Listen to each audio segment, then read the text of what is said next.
I'm going to show you how to install Google Antigravity. It's an AI-powered application. It's an IDE. It's built by Google, obviously, and it's designed for developers to use autonomous AI agents to write and run code. Here's the website, antigravity.google. I have a Mac. I can click download for Mac, or I can just click the download button and it'll take me here. Or if you want, you can just use Google search. What you do is you go to Google and you search for Antigravity. So first thing it brings up is Google's Antigravity, and I'm just going to click on download. And we see here it's got Mac OS, Windows, Linux, Mac OS. It's either Apple Silicon or Intel. So we're going to click on Intel, and don't get rid of this right away. The reason being is it takes a while to download. All right, so there we are. Now I can end Chrome here for now, and I'm going to open this. Now I have an older computer, so mine does take a little while.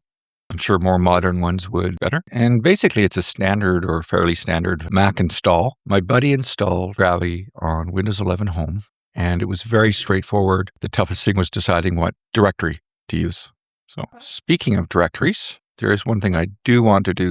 I'm going to put mine in the documents folder. A lot of people put it on desktop, but soon you end up with 200 different things. So in documents, I'm going to make a folder that I'm going to call Antigravity. And did I spell Antigravity right? Yes. Okay. And the reason I do that is if I just go to documents, Antigravity will list everything in the documents, which is confusing. Now we've done the downloading. Let's check applications. And here's Antigravity. So now I'll open it. All right. And we got this.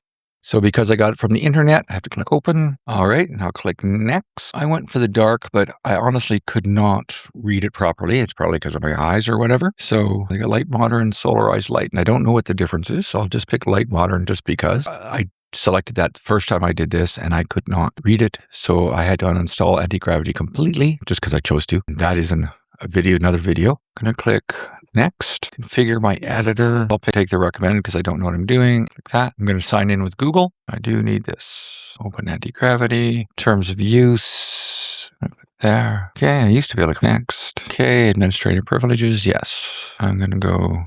Oh, okay. It needs. Now, when I first started doing this, it asked if I could give Antigravity permission to use a microphone, and I didn't answer that question, so I don't know if it'll ever come up.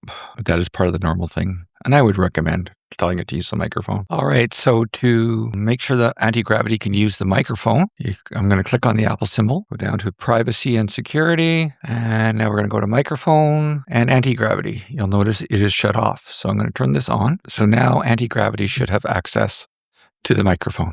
I'm going to go open folder. All right, we've got documents. Oh, let's go back to documents, and I'm going to say I trust the authors. Okay, so there you are. Antigravity's installed. I'm not going to do anything with it right now. I almost forgot. Don't forget to eject the Antigravity icon here. There you go. You just do the search for Antigravity, go to the account, download for your system, and it's a standard install. The biggest work involved is picking the folder. Like I said, when I had documents folder before, it had listed everything in my documents folder. That's why I made one called Antigravity.